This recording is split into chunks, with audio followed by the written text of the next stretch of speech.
Сәлеметсіздер ме балалар? Бүгінгі біздің сабағымыз Қазақстан тарихы. Тақырып: Қазақстан аумағындағы ерте мемлекеттердің саяси ұйымдасуы. Сабағымыздың мақсаты: Қазақстан территориясындағы ерте мемлекеттердің саяси құрылымының ерекшелігін талдау. Бағалау критерийлері: Қазақстан территориясындағы ерте мемлекеттерді атайды. Мемлекеттердің географиялық аумақтық құрылымы мен шекаралас мемлекеттерді картадан көрсетеді. Қазақстанда мемлекеттіліктің қалыптасуының тарихи кезеңдерін анықтайды. Қазақстан территориясындағы ерте мемлекеттердің саяси құрылымы туралы дереккөздерінен мәліметтерді саралайды. Балалар, мемлекет деген не? Мемлекеттің негізгі белгілері қандай? Қазіргі Қазақстан аумағында алғашқы мемлекеттер қашан пайда болды? Олардың тайпалық одақтардан айырмашылығы неде?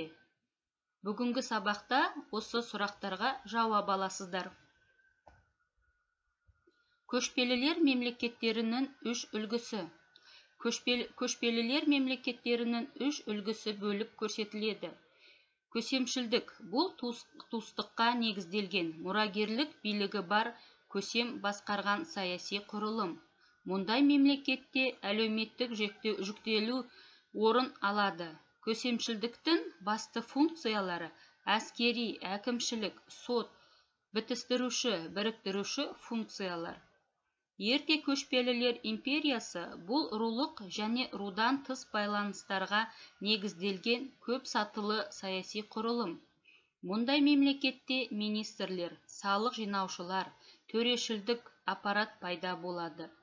Ерте көшпелілер империясының басты функциялары: әртекті халқы бір үлкен аумақты орталықтандырылған басқару, әскери басып алулар, салықтар мен алымдар есебінен қоғам мен ақсүйектердің әл-ауқатын қамтамасыз ету.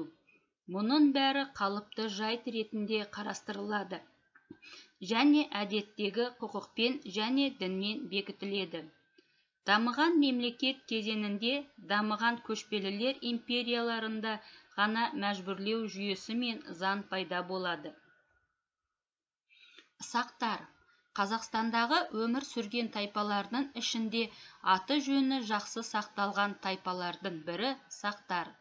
Археологиялық зерттеулерге және жазба деректерге қарағанда, біздің заманымыздан бұрын 7-4 ғасырларда сақ тайпалары Орта Азия және Қазақстан жерін мекендеген. Парсы жазба деректері бойынша Орта Азия мен Қазақстан территориясында мекендейтін көшпелі тайпаларды жалпы атпен сақтар деп атаса, ал гректің атақты тарихшысы Геродот сақтарды азиялық скифтер деп атаған. Осымен қатар Геродот өзінің тарих деп аталатын еңбегінде біздің заманымыздан бұрын 1-ші мыңжылдықта Орта Азия және Қазақстан жерінде сақ деп аталатын бірнеше тайпалардың қуатты жауынгер одақтары болғаны айтылады. Ол одақтар массагеттер, дайлер, каспийшілер, исидондар, сарматтар, аландар, аримаспылдылар, тағы басқалар. Скиф қоғамында әйелдер жоғары мәртебеге ие болды. Сақтардың әйел патшалары туралы мәліметтер аңызға дастандарда кездеседі. Патша әйел Зарина қарсыластарымен соғыс жүргізіп қана қоймай, бірнеше қаланың негізін салды. Ал патша әйел Томирис өз патшалығын парсыларға қарсы соғыста басқарды. Сақ тайпалары 3 топқа бөлінген. Бірінші топ – шошақ бөрікті сақтар, Тиграхауда, Тянь-Шань тауын жетісу жерін, Сырдарияның орта ағысын мекендеген. Екінші топ – теңіздің арғы жағындағы сақтар, Парадарая, Қара теңіздің солтүстігінен Арал маңын, яғни Сырдария мен Амудария өзендерінің төменгі ағысын мекендегендер. Үшінші топ – Хаума, суысын дайындайтын сақтар, Хаума Варга, Мурхаб аңғарын мекендеген. Қанлылар біздің заманымыздан бұрын 2 ғасырдың екінші жартысындағы халықтардың ұлы қоныс аударуы деп аталатын тарихи құбылыс Еуразия кеңістігінде үлкен саяси өзгерістер алып келді. Осы уақытта Қазақстанның оңтүстік аймағында қанлы мемлекеті бой көтерді. Мемлекет аумағы ұлан байтақ жерді, Ташкент жазирасы мен Сырдария, Жаңадария, Қуандария алабының ежелгі арналарын, Жетісудың оңтүстік батыс бөлігін және оңтүстік Қазақстан жерін алып жатты. Қытай деректерінде бұл мемлекеттің атауын Кангю деп береді және 5 кіші иеліктерден құрылатынын хабарлайды. Біздің заманымыздың 3 ғасырынан бастап қанлы мемлекеті біртіндеп айырыла бастаған. Біздің заманымыздың 5 ғасырдағы деректерде қанлылар Қытай императорына елші жіберген ел ретінде ғана белгілі. Сөйтіп, біздің заманымыздың 5 ғасырында қанлы мемлекеті бірнеше ұсақ иеліктерге бөлініп, мемлекет ретінде жойылды. Үйсіндер Орталық Азия аумағындағы алғашқы таптық этнобірлестіктердің бірі болған. Қытай деректерінде үйсіндер туралы алғашқы деректі елші Джан-Сянь жазған. Оның топшылауына қарағанда, үйсіндер ертеректе Цзилян-Шань мен Юньхуан аралығында мекендеген, кейіннен Жетісуға қоныс аударған. Үйсіндердің мемлекеті біздің заманымыздан бұрын 3 ғасырдан біздің заманымыздың 5 ғасыр аралығында батыс шекарасы Шу, Талас өзендері бойымен Қаратаудың шығыс бөктерінен басталып, шығысында Бесбалық ауданымен шектессе, солтүстігінде Балқаш көлінен, оңтүстігінде Төріскей алтауының бөктерін алып жатты. Елдің қалың қоныстанған орталығы Іле өзенінің аңғары болды. Елдің ордасы Ыстықкөл мен Іле өзенінің оңтүстік аралығында Қызыл аңғар қаласы болған. Деректерде үйсіндерді көшпелі ел, мал өсірумен қатар егіншілікпен айналысады деп көрсеткен. Жетісу жерінің ерекшелігіне байланысты үйсіндерді жартылай көшпелі тайпа болған деп айтуға толық негіз бар.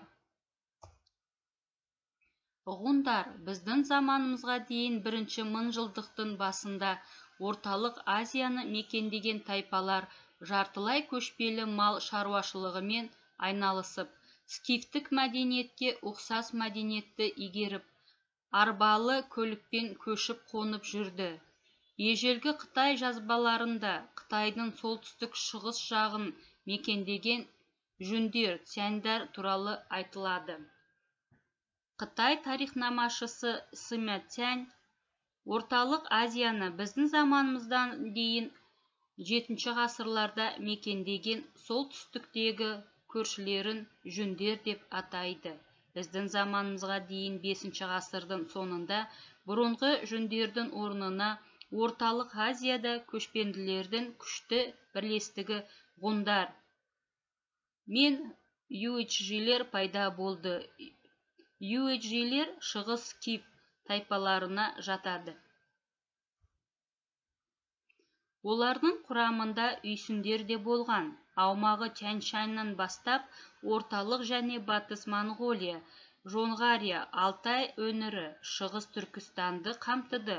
Орталық Азия көшпенділері құдіретті тайпа бірлестігіне жатады. Ғұндардың соққысынан біздің заманымызға дейін 174 жылдан кейін батысқа кеткен юйчжилер Бактрияны бағындырды. Кейіннен Бактрия жерінде Кушан патшалығы пайда болды. Біздің заманымызға дейін 4 ғасырда қытайлықтар өздерінің қарсыластарының арасында ғұндарды алғаш рет атайды. Ғұндар біздің заманымызға дейін 3 ғасырдың соңы мен 2 ғасырдың басында 24 тайпалар одағынан тұрған Еуразия құрлығындағы бірден-бір ірі мемлекетке айналады.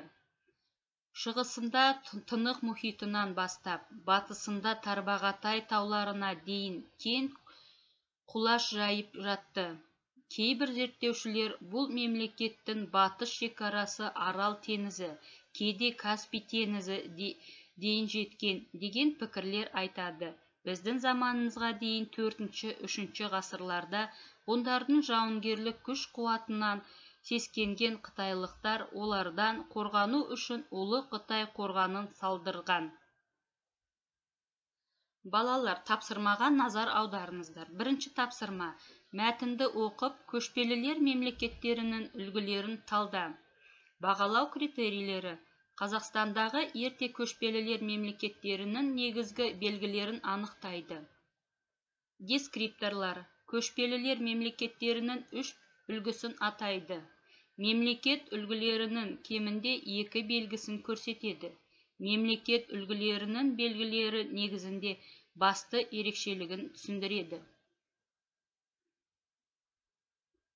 Екінші тапсырма.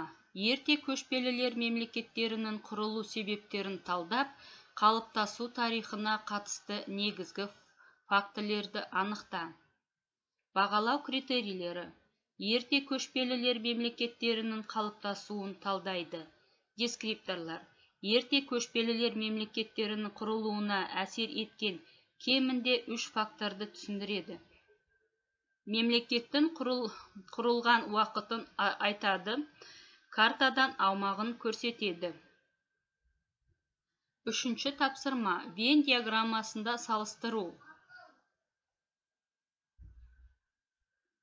Төртінші тапсырма. Аталған алғашқы мемлекеттер көшпелілер мемлекеттерінің қай үлгісіне жатады? Пікіріне дәлел келтір. Бағалау критерийлері. Қазақстандағы ерте көшпелілер мемлекеттерінің саяси құрылымына баға береді. Дескрипторлар. Қазақстан аумағындағы алғашқы мемлекеттердің қай көшпелі мемлекет үлгісіне жататындығын анықтап, маңызына баға береді. Пікіріне кемінде 2 дәлел келтіріп негіздейді. Қорытындылау.